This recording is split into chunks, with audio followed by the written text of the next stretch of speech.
ሰላም ሰላም ጤና ይስጥልን ውድ የጋት ሚዲያ ቤተሰቦች እንደያላችሁበት ሀገር የሰዓት አቆጣጠር እንደምን አላችሁ? እንደምን ቆያችሁኝ? ዕለተ ሰኞ ህዳር 29 2018 በኢትዮጵያ ዘመን አቆጣጠር የጋት ዕለታዊ አጫጭር መረጃዎችን ከዚህ እንደሚከተለው ወደ እናንተ አደርሳለሁ። ላይክ አድርጉ፣ ሼር አድርጉ፣ ሀሳብ አስተያየታችሁን አካፍሉ። የጋት ሚዲያ ሜምበር ሁኑ። ጋት ሚዲያን በሱፐር ታንክስ ደግፉ። ትንሽ ጨለም ይላል ለብርሃኑ ለዛ ጥራት በጣም ይቅርታ። ኦፍኮርስ ብዙ ስነቶች አሉ። እነሱን ሁሉ ያወቃችሁን አብራችሁኝ ያላችሁና እጅግ የበዛ ምስጋና ከእናንተ ጋር ይድረስ። እንግዲህ በውሎ ፕሮግራም ወደ እናንተ ለማድረስ እንደሞከርኩት በዛሬው ዕለት 20ኛው የብሔሮች ብሔረሰቦችና ህዝቦች በዓል በማዕከላዊ ኢትዮጵያ መቀመጫ በሆነችው ሆሳዕና እየተከበረ ነው ወይም ማጠቃለያው ተደርጓል። የተለያዩ ሁነቶች ተከናውነዋል። ከነዚህ ውስጥ አንዱ የታላቁ ህዳሴ ግድብ ወደ ፌዴሬሽን ምክር ቤት የኢትዮጵያ ህዳሴ ግድብ የኢትዮጵያ ብሔሮች ብሔረሰቦችና ህዝቦች በላባቸው በደማቸው የገነቡት ነው።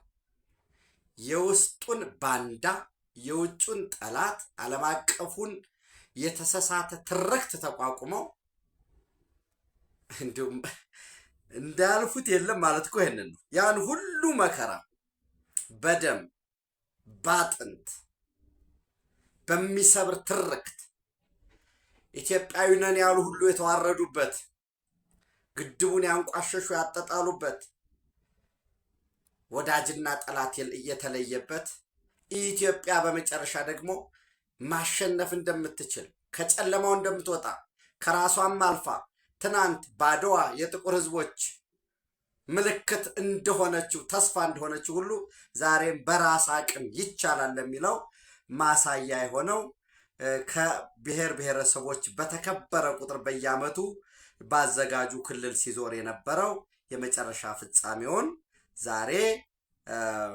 አግኝቷል ማለት ነው።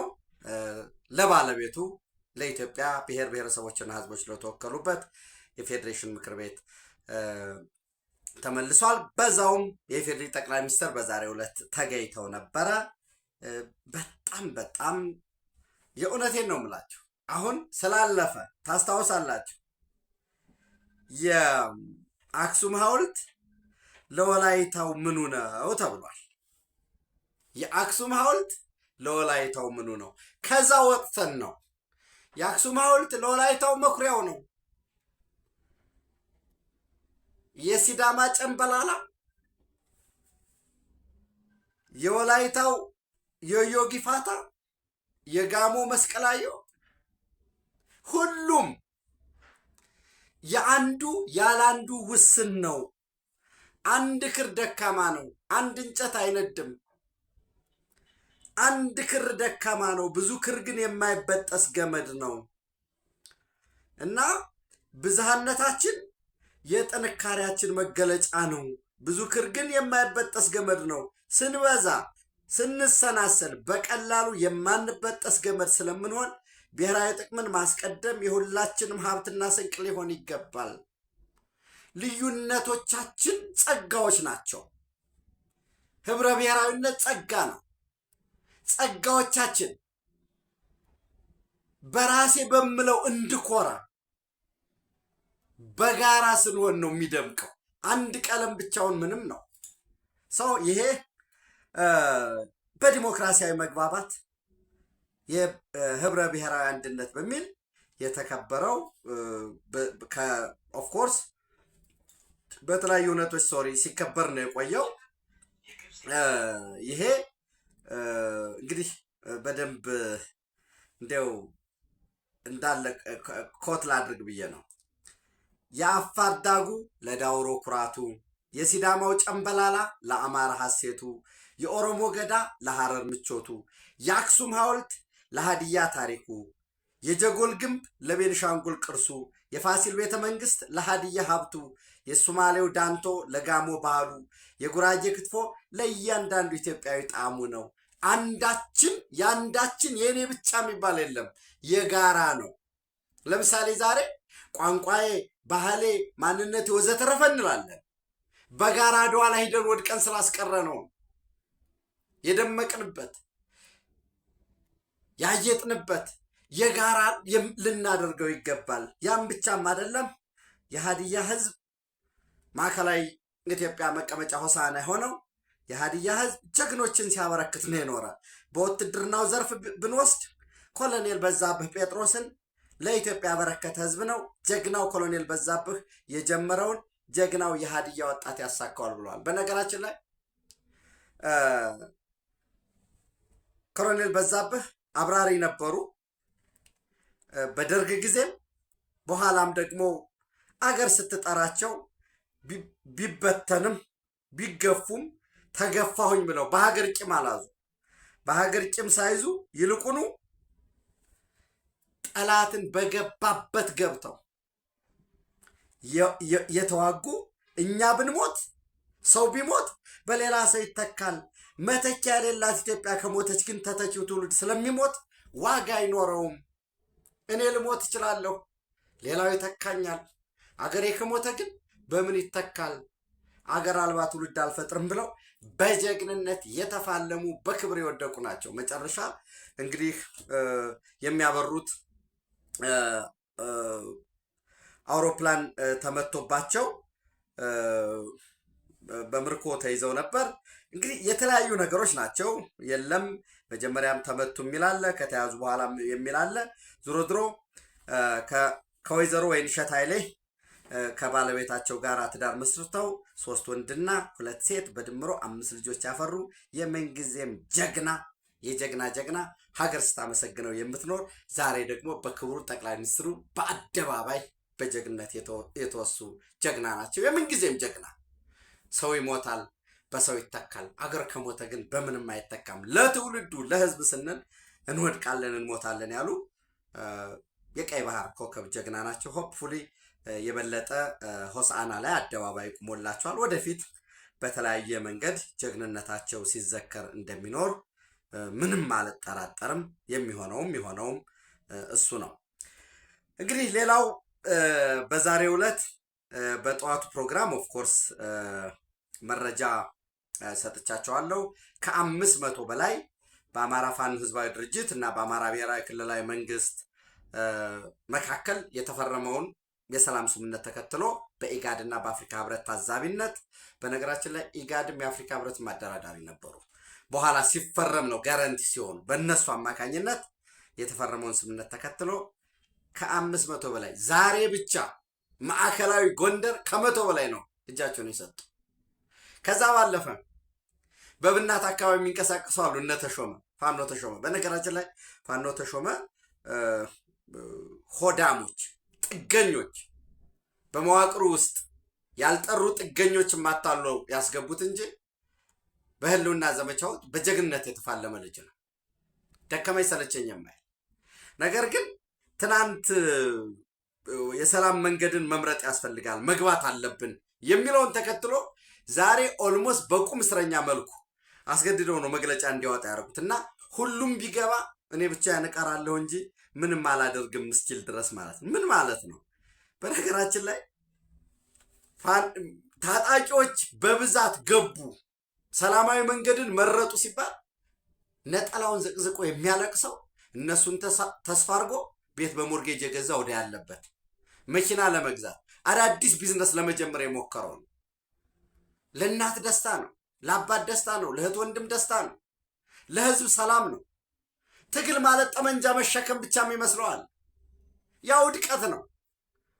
ሀሳብ ስታርጥ ነው ወደ ጠመንጃ የምትሄደው። ከጠመንጃ በፊት ህዝብን ልታንቀሳቀስበት፣ ድል ልታመጣበት፣ ለውጤት የምትበቃበት አለ። ሰላማዊ ትግል ሰው ፍላጎት ካላቸው እነኚህ ወጣቶች በዲዲአር አልፈው ቢፈልጉ ፓርቲዎች ውስጥ ሊሰማሩ ይችላሉ። ቢፈልጉ አዲስ ፓርቲ ሊመሰረቱ ይችላሉ። ዋይ ኖት?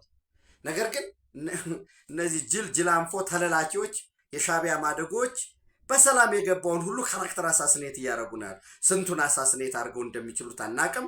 ዛሬ በአማራ ፋኖ ህዝባዊ ድርጅት አፋሕድ የወሎ እዝ የቤት አማራ ኮር የፖለቲካ ዘርፍ ኃላፊ ፋኖ እያሱ አበራ በአማራ ክልል መንግስትና በአማራ ፋኖ ህዝባዊ ድርጅት አፋሕድ መካከል የተፈረመውን የሰላም ስምምነት ተከትሎ በስሩ በውስጡ ከሱ ጋር የነበሩ 15 ገደማ ታጣቂዎችን የቡድን መሳሪያ ሳይቀር ስናይፐር፣ ብሬል ምንድነው ብሬን፣ አንድ ዲሽቃ እና ሌሎች የነፍስ ወከፍ የጦር መሳሪያዎችን ይዘው በሰላማዊ መንገድ እጃቸውን ሰጥተዋል። የድርድሩ አካል ነው የሚሆኑ። አይ ቲንክ እያሱ ኢንጂነሪንግ መሰለኝ የተመረቀው። ዝርዝሩን ወደ እናንተ እናመጣለን። በተመሳሳይ በአማራ ፋኖ ህዝባዊ ድርጅት አፋሕድ የሸዋ ጠቅላይ ግዛት ማስረሻ ሰጤ የመረጠው የሄደበት ትክክል ነው ያሉ በአጠቃላይ ስብሰባ ላይ የተነገሩ በሙሉ ስልካቸውን እየተነጠቁ የቁም እስረኛ እየተደረጉ እየተገረፉ ነው ያሉ። በሰላማዊ መንገድ እታገላለሁ ብሎ ሳታስገድደው የወጣን አስገድጄ አታግለዋለሁ ማለት እንዴት እንደሆነ አብረን የምናየው። የጎንደር ቅድም ያልኳቸው ነው። አማራጩ ምን ችግር አለው? እኛ በሰላማዊ መንገድ ታግለን ለህዝባችን መፍትሄ የምናመጣ ከሆነ እሱን እንፈትሽ አሉት። እነ ተሾመ ተገደው መግለጫ እንዲሰጡ የተደረጉበታል። ቤቱ ቁጭ ብሎ በሞቀ አልጋው ቁጭ ብሎ ቲቪውን እያየ በሪሞት ወይ ስልኩ ላይ ቁጭ ብሎ ካምፓላ በለው አውስትራሊያ፣ እዚህ ኬንያ አሁን ደግሞ በቅርቡ እየሄዱ ያሉ አሉ። ኬንያ አልቀበልም ብትልም ራሳቸው ትረስት ያደረጉትም ሻዕቢያን አሳልፎ ሊሰጠን ይችላል ብለው እና አሜሪካ ቁጭ ብለው ካናዳ ቁጭ ብለው ስልክ ላይ ስለጻፉ ብቻ ወይ ዩቲዩብ ላይ ስላወሩ ብቻ ራሳቸውን የምንጊዜም ጀግና አድርገው እንዳትገባ ከገባህ እንዲህ ነው ካራክተር አሳሲኔሽን፣ ይሄ መጨረሻ እንዲምባል ከሆነም አልችልም የሚል አሁንም ነግራቸዋለሁ በእርግጠኝነት ይሄን ከአንደበቴ ለሚወጣው ነገና ለእናንተ ይሄ ለጋት ሚዲያ ቤተሰቦች ነው የምነግራቸው። አደራዱን እንደራደር፣ እንዲህ አይነት ተጠያቂነት እንዳይመጣብን ወደ ውጭ ላኩን የሚሉ አሉ። የፖዚሽን የሚጠይቁ አሉ። እንደዚህ አይነት ቦታ ላይ ቢቀመጥ እንደዚህ አይነት ጥያቄ አለ። አንዳንዶቹ ለምሳሌ ወረዳ ከተማ ላይ የሚሰሩ የሚያስተምሩ የነበሩት እንደዚህ እንድንገባ የሚል የገንዘብ ጥያቄ የሚጠይቋሉ። ቦልድ መነገር ስላለበት። ከዛ ውጭ ግን እየፈረሰ እያለቀ ነው ያለው ሰው በአንድ ልብ በአንድ ፊት ወደፊት ከኢትዮጵያ ዋነኛ ደመኛ ጠላት ከተለላኪው ጋር ሳይሆን ከላኪው ጋር ለሚደረገው ፍልሚያ መንገዱ እየተጠረገ ነው ያለው። በነገራችን ላይ የአፋሕድ የሰላምን መንገድ ስትመርጥ አይሆኑ አድርገው ስም ይሰጡሃል፣ የተለያየ ነገር ይሏቸዋል እንጂ መስፍን ከፈለኝን የአፋሕድ መረጃና ደህንነት ኃላፊ ጀግና፣ ከነዚህ ሁሉ በኢትዮጵያ የማይገኝ በአፍሪካ ወደር የለሽ በዓለም ተወዳዳሪ ሲሉት የነበሩት አቶ መስፍን ከፈለኝ ምንድን ነው ያለው? የግብፅ፣ የኤርትራ፣ የሻዕቢያ የተገንጣይዋ ህወሓት ጣልቃ መግባት በፋኖ ውስጥ በተለይም ገንዘብ መስጠታቸው፣ ገንዘብ ማቅረባቸው፣ ተተኳሽ መስጠታቸው፣ ልብስን ጨምሮ የጨርቃ ጨርቅ ሎጂስቲክስ በማቅረብ እየጠመዘዙን ተለላኪ ሊያረጉን የሞከሩ። እኛ እንለላክም ብለን የወጣ ነው። መጀመሪያ የአማራ ህዝብ ችግር ገጥሞታል። ራሱ የአማራ ክልልን የሚመራው ፓርቲው ብአዴን ወይ በኋላ አዴፓ የሆነው አሁንም እዛ የአማራ ብልጽግናዎች ተለላኪ ናቸው ብለን የወጣ ነው። ነገር ግን እኛ በራሳችን ገና ጫካ ሆነን እንድንለላክ ሲደረግ ይህንን አይሆንም ማለታችንን ተከትሎ የተለያየ ስም እየተሰጠን ስለሆነ ይህንን ይሄ ነው አንዱ የተቃወምነው ለክፍፍላችን ምንጭ ሆነው ይላል። አሁን እየፈረሰ ነው ያለው። አፋብኃ ውስጥ የአማራ ፋኖ ብሔራዊ ኃይል የሚባለው በዘመነ ካሴ አናስረስ ያሉበት እነ ምሬ ወዳጆ እኮ አላማጣ ነው ያሉ ከህዋቶች ጋር እና ጎንደርም በተመሳሳይ ጎንደር ሞር ኦር ለስ በዚህ አያያዙ ፖኬት ኤሪያዎች ላይ ይሄ ወደ እብናትን ይዞ ምናልባት በተወሰነ ደረጃ እብናትን ይዞ ካልሆነ በቀር ሙሉ ለሙሉ በሚባል ደረጃ ጎንደር ወደ ሰላሙ እየተመለሰ ነው። ሰላሙን እያስቀደመ ነው ያለው። ወሎ በተወሰነ መልኩ ሰሜን ወሎ ካልሆነ በቀር ደቡብ ወሎ ሰላሙን፣ ልማቱን፣ ብዝሃነቱን፣ አንድነቱን አስጠብቆ ነው የቆየው። አንዳንድ የሚንቀሳቀሱ አሉ በደቡብ ወሎ አካባቢ እዚህ ከላይ አምባሰልን ይዞ ወደ ኮን ደላንታን ይዞ እነሱም እየገቡ እየፈረሰ ነው ያለው። ላስታ አካባቢ የሰሜን ወሎ ላስታ አካባቢ ወደዛኛው ያለውን ይሄ የትግራይ አዋሳኝ አካባቢ የተወሰነ ሊንቀሳቀሱ ይችላሉ። ፖኬት ካልሆነ በቀር እየወጣ ከህዋት ጋራ ንክኪ ያለው ብቻ ነው ሊቀር የሚችለው። ከህዋት ጋራ ንክኪ ያለው እንዴት ይስተናገዳል? እሱ በቀጣይ የሚታይ እየተሰራበት ያለ ነገር እንዳለ ነው የማውቀው። ያለኝ መረጃ እሱ ነው ያለው ማለት ነው። በዚህ ውስጥ ለሻዕቢያ ስትራቴጂክ ደብዝ የአማራን ህዝብ ሰላምና ረፍት እንነሳለን ብሎ በማኒፌስቶ ለጻፈው ለህወሓት ተላላኪ ለመሆን የመረጠ የግል ጥቅሙን በታሪክ የአማራን ህዝብ ረፍት በመንሳት የግል ጥቅሙን በማስቀደም የውሻ ሞት ሊሞት የፈለገ ካልሆነ በቀር የቀረበውን የሰላም አማራጭ የሚገፋ ሰው ያለ አይመስለኝም። ሌላው እንግዲህ ምናልባት ኢዜማ እንደምታስታውሱት ከ3 ቀን በፊት ህዳር 29 ለብሔራዊ ምክክር ኮሚሽን እዚህ ወደ እናንተም ለሀገራዊ የምክክር ኮሚሽን የሀገራዊ ምክክር አጀንዳዎችን በመሪው በፕሮፌሰር ብርሃኑ ነጋና ሌሎችን በተገኙበት ማስረከቡን መረጃ ሰጥቻችሁ ነበር። ያም ብቻም አይደለም ያልኳችሁ፣ ማስረከቡን ብቻም ሳይሆን ሌሎችም በተመሳሳይ ማድረግ የሚጠበቅባቸው ጥያቄያችን ይሄ ነው፣ የምንፈልገው የምንታገልለት ይሄ ነው። ሊመለስም ላይመለስም ይችላል። ሀገራዊ ምክክር ማለት አጀንዳውን እኔ ለምሳሌ ፐርሰናሊ አጀንዳ አለኝ ብዬ እንደ ቡድን ተወያይተን ይሄ ነው አጀንዳ ብለን ያስገብተናል። ሁሉ አንድ ባንድ ሊመለስ ይችላል፣ ላይመለስ ይችላል። እንደገና ደግሞ ሀገራዊ ነዋ። እንደ ሀገር መመካከር መቻል አለብን። ለታሪክም ለመጪው ትውልድም ማስመዝገብ ያስፈልጋል። በዚህ መሰረት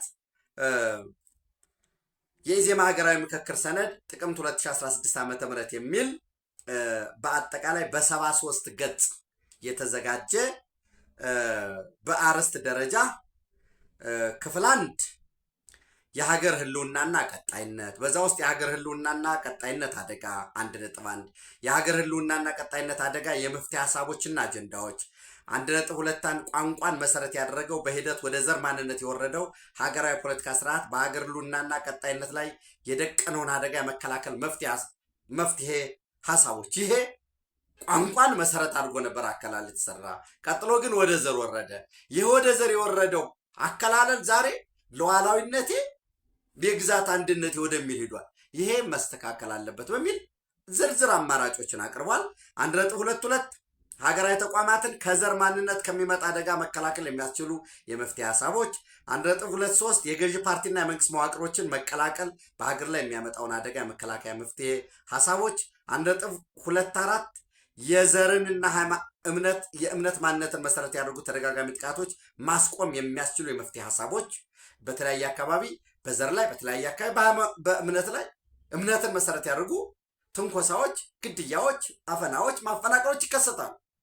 ምንድን ነው መፍትሄው በሚል እንደ ኢዜማ ከታች ከአባላቱ ጀምሮ በየደረጃው እስከ መጨረሻው ድረስ የደረስኩበት ይሄ ነው ብሎ ያቀረባቸው አሉ። 1.24 ሶሪ ወደ ዋናው ልመለስ። ክሊክ ሳረገው ዋናው ላይ የ1.23 ይዞ ስለገባ ነው። ኦኬ ምናልባት የኢዜማ ሀገራዊ ምክክር አጀንዳ ብላችሁ ፒዲኤፍ ብላችሁ ጎግል ላይ ሰርች ኢንጂኑ ላይ ብትጽፉ ታገኙታላችሁ። የኢዜማ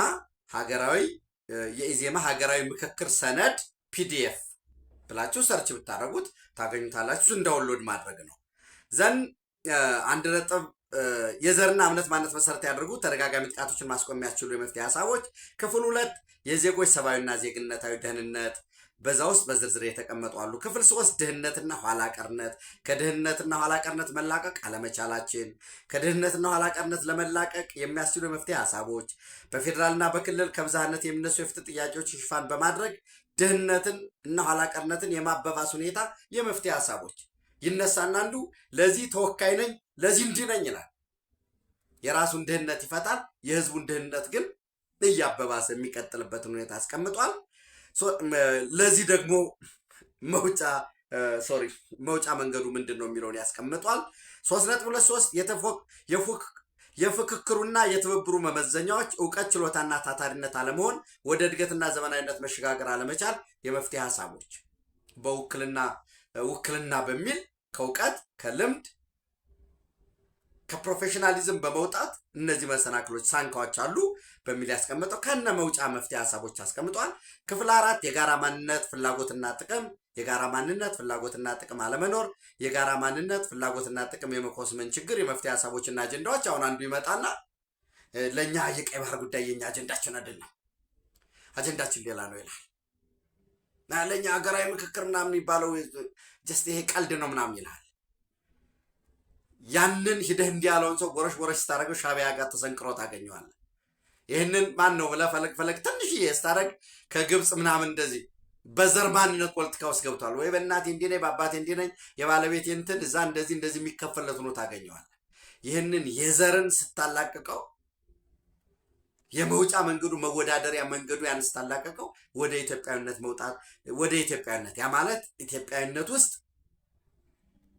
ብዝሃነትህ ማንነትህ እምነትህ የሚደፈጠጥ አይደለም። ህብረ ብሔራዊ በመግባባት በዲሞክራሲያዊ ላይ የተመሰረተ ማለት ነው። ለአንዳንድ ለጠባቦች ይህንንም እንደ አጀንዳ ለማስጨው ይሞክራሉ። አሁን ለምሳሌ ዛሬ ጠላቶቻችንን እንደ ቅማል ከላያችን ላይ እናራግፋቸዋለን አሉ ክቡር ጠቅላይ ሚኒስትሩ። ቅማል የተባልኩ እኔ ነኝ ብሎ አንዱ ቅማል አመጣ። ውሰድ ሌላ ምን ትለዋል? ሁሉንም እና እኛ ይህንን ንግግር ማህበራዊ ሚዲያ ላይ ያጋርቸው ነበርና እነከሌ ጠብቁ አሁን እኛን ነው የተባለ ብሎ ይመጣሉ እያል በዛ የተሳቅን መጡ። ራሳቸው ይህን ያህል የተገመቱ ናቸው ማለት ነው።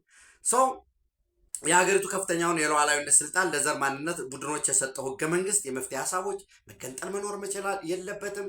ፓርላሜንታዊ ስርዓት የሚለው ሳይሆን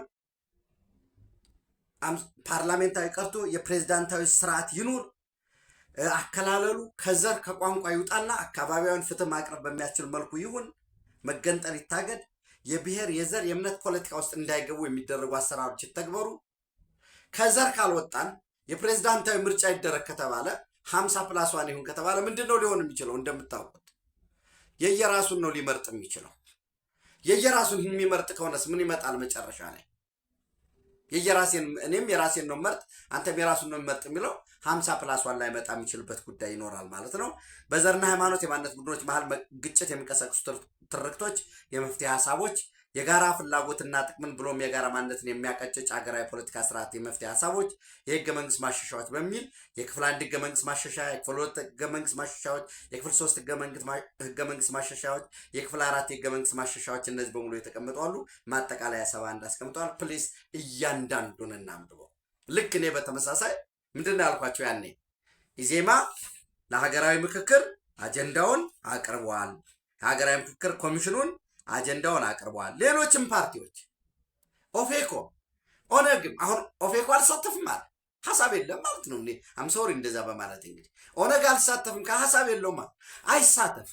ይሄ ነው ብሎ ይበትን ቢያንስ ለታሪክ ለህዝብ አልተወከልኩም ብሎ በኋላ ላይ መጮህ ያን ያህል ሬሌቫንስ ስለማይኖረው ማለት ነው። ኢትዮጵያ እየጠነከረች የበለጠ እያደገች የዓለምም ሁኔታ ስለሆነ ነው። ዓለም ሰብሰብ እንድትል እንጂ እንድትከፋፈል አይፈቅድም ከዚህ በኋላ ነገርየውም እንደዛ ስለሆነ ማለት ነው።